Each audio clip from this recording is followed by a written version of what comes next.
Внимание, дамы и господа. Ladies and Прошу вас gentlemen, занять места please в take your зале seats и отключить звуковые сигналы turn off the мобильных sound of your устройств. mobile phone. Ladies and gentlemen, please take your seats in the hall and turn off the sound signals of your mobile devices. Thank you.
President of the Russian Federation, Vladimir Putin.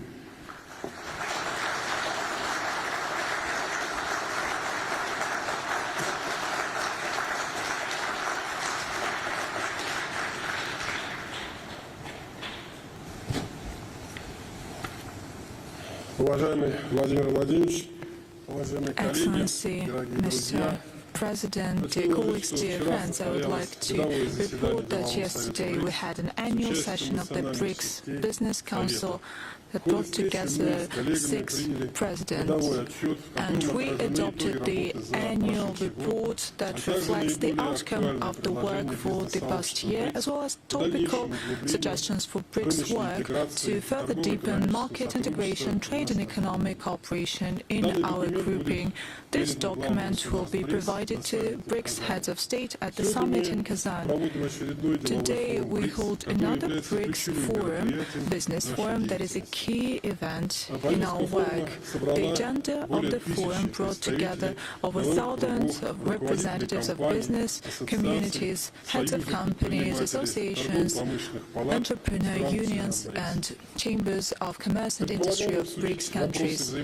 I suggest we discuss interaction in finance and investment, transport, logistics, agriculture, information and food security, as well as sustainable development. We also plan to congratulate the winners of the International BRICS Best Practices Award and the Women Startup Award. Mr. President, on behalf of everyone present, I thank you for your participation and I give you the floor for your introductory remarks.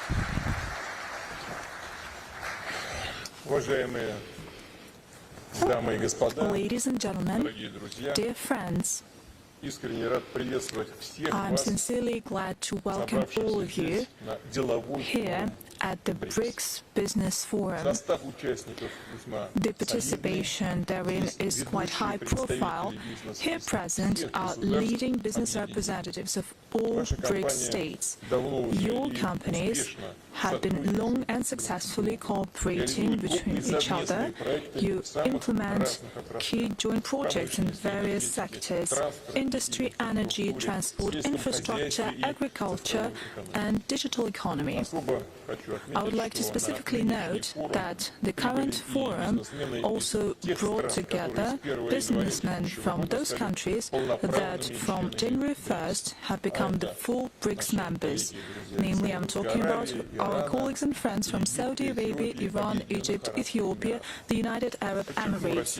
I would like to highlight that Russia, as the acting BRICS chair, by all means seeks to help integrate new members or new conscripts, sorry for this, into all cooperation mechanisms. And we see that the Business Council was happy to welcome businessmen from new member states, and in their turn they actively got on board. The Russian chairship has an overall motto: strengthening multilateralism from just global development and security.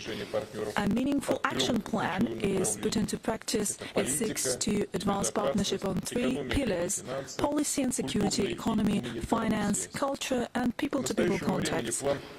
As of now, the plan has been fulfilled by over 80%.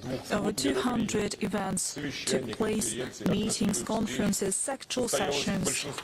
The majority of expert and ministerial meetings took place, but certainly the BRICS summit will become the centerpiece. It starts next week in the Russian city of Kazan. It is emblematic that the leaders' meeting in Kazan is preceded by the Business Forum, your group. Hence, we emphasize the importance of close economic partnership of your countries. to advance trade and investment, to deepen cooperation ties. The joint BRICS efforts to expedite social and economic growth to ensure sustainable development yields specific, tangible results. It helps in practice to improve the prosperity and living standards of rank-and-file citizens of our countries. And numbers are self-evident. I'm positive that certainly you know about these numbers overall, but allow me to say a thing or two about that. The BRICS aggregate GDP amounts to over 60 trillion USD. Its overall share in global GDP strongly exceeds the relevant indicator of the so-called G7 and continues to grow. As I met publicly with your Russian colleagues, I've mentioned that, and I would like to specifically highlight it once again here in this room with your participation. In 1992, G7 amounted to 45.5%. And the same year, BRICS countries, and I'm talking about 1992, mind you, they amounted to 16.7% of global GDP. Whereas now, the year 2023, our grouping amounted to 38.3%, or rather 37.4%, and G7 amounted to 29.3%, and the gap is broadening. It will continue to broaden. It is inevitable, and that is a totally clear dynamic. Over the past decades, on top of that, over 40% of global GDP growth of the whole global economic dynamics accounted for BRICS states. This year, average economic growth rate of BRICS is estimated at 4%, which exceeds the growth rate of G7 countries, which is 1.7%, and which exceeds world growth rates, which will be at 3.2%. These are their estimates. BRICS account for a fourth of global exports of goods. At the same time, companies of BRICS countries dominate many key markets, including energy, metals, and food markets. Thus, they dominate on markets of such goods without which sustainable economic development is impossible. In short, BRICS is already playing a prominent role in global economy of today, and this role will increase in the future. BRICS countries are in fact drivers of global growth, and it is BRICS that will generate the main GDP growth in the near future. The relevant development platforms are emerging within BRICS, among them communication channels, technological and educational standards, financial systems, payment instruments, and of course, mechanisms of sustainable long-term investment. In other words, economic growth of BRICS members will depend less and less on external influence and interference. This is essentially economic sovereignty in partnership of self-sufficient economies, which will manifold strengthen the potential and open new opportunities. I'll add that the new development bank has a special role to play in strengthening financial cooperation. It's a strong and effective structure. It possesses a solid capital base and a team of skilled experts. As the development finance institution, the new development bank represents a real alternative to a great number of Western financial mechanisms, and we will continue to develop it, not to use it as against anyone, and we will increase its opportunities. The new development bank should become one of the key investors in the long term in major technological infrastructure projects in BRICS and Global South. One of the key issues of strengthening business partnership within BRICS is to enhance transportation connectivity and to create new relevant for businesses freight routes and corridors. and modern multimodal solutions and logistics schemes. The Russia BRICS chairship has launched a regular dialogue between transport ministries on these issues, and we are developing such initiatives as the launch of electronic coordination platform and establishment of the BRICS reinsurance pool.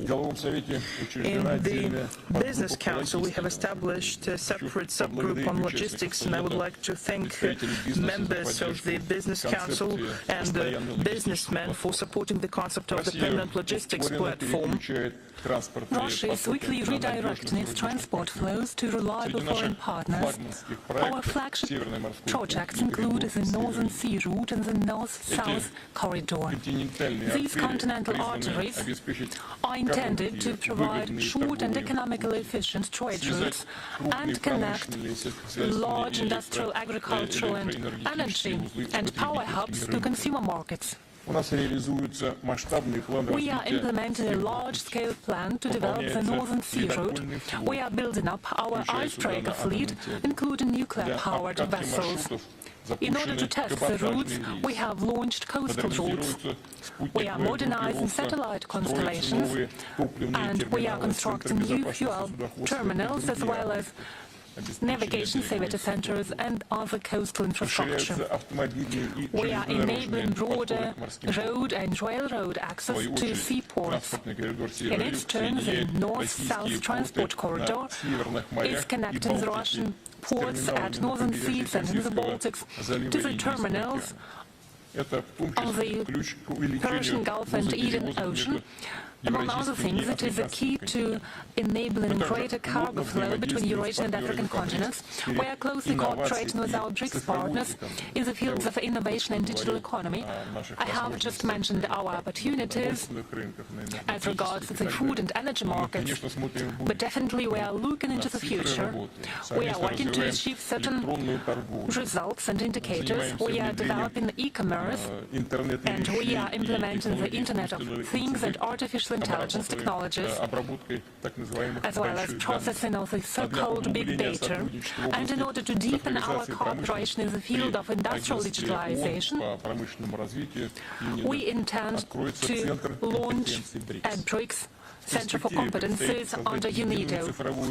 In future, we should develop a single digital infrastructure in the BRICS, and here it is crucial to make sure that business, civil society and sectoral authorities come up with a negotiated principle to the use of biometrics as well as insurance of information security.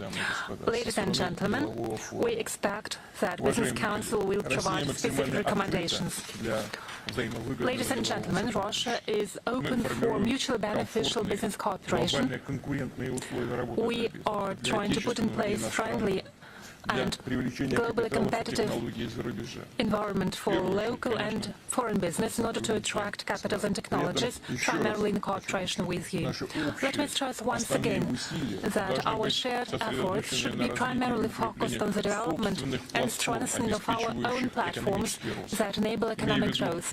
I'm talking about technological solutions, financial and investment mechanisms, as well as broader logistics and so on. I'm confident implementation of the BRICS potential, based in particular on the high population and vast resources, will bring utmost benefit to our countries, to our businesses and all of our citizens. And in conclusion, I would like to wish the participants of the Business Council fruitful deliberations, successful work and all the best. I believe and I expect that at the summit, as has been already mentioned, at the summit in Kherson, the acting president of the Business Council of BRICS will report on the results, and I hope that you will learn more about the Russian capital, Moscow, that is undoubtedly, we are proud to say this, one of the most beautiful countries of the world. It is swiftly developing international hub. Thank you very much.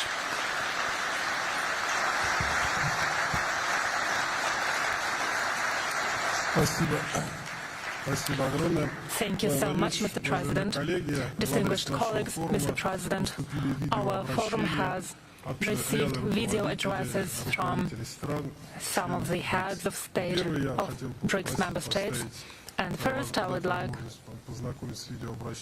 to share with you the video address by President of the Arab Republic of Egypt, Abdel Fattah al-Sisi.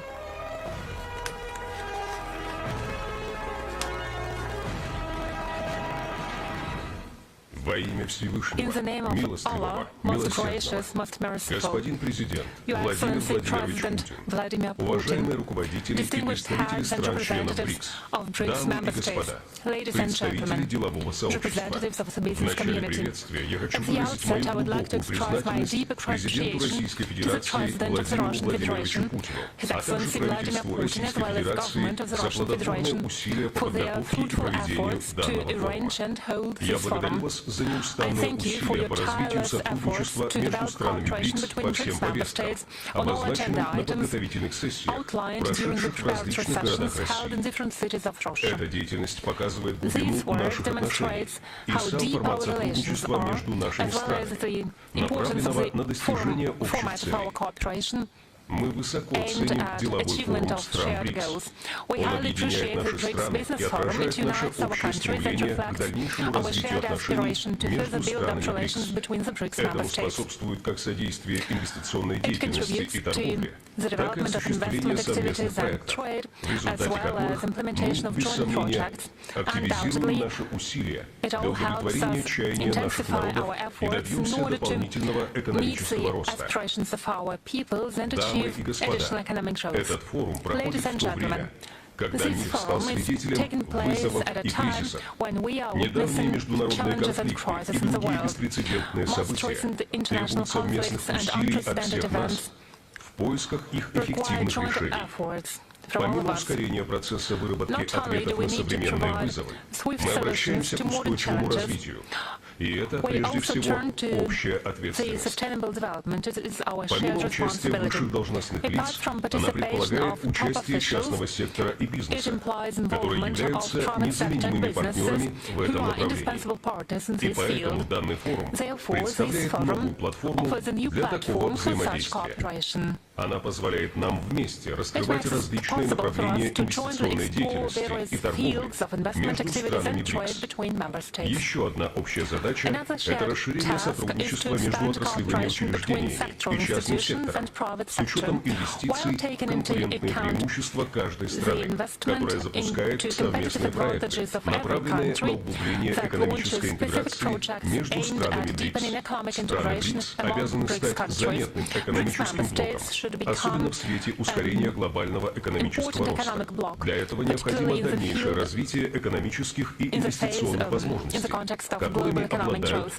We should further develop the investment possibilities and opportunities in our countries. We are all facing particularly high demands when it comes to renewables. Digital transformation and other transformative energy sectors have become important pillars for the development of our countries. Egypt is also going down this path. I'm confident that we are on our way to economic growth and comprehensive development, which in their turn are the foundation for more sustainable economic policy. It is a key to economic resilience and ability to withstand various crises. In this context, the Egyptian government has recently undertaken several steps aimed at improving the national investment climate. Greater role of private sector is a typical feature of this innovative approach. Economic hindrances as well as other hindrances for investment flows are one of the most important problems. We are undertaking investment reforms right now. The Egyptian government is trying to offer private sector more opportunities, and we try to continue implementing the programs suggested by our government under the law on private governmental property. Apart from providing tax benefits and other stimuli, the Egyptian tax authority is revising its procedures to simplify them. Bureaucracy is still painfully felt in Egypt.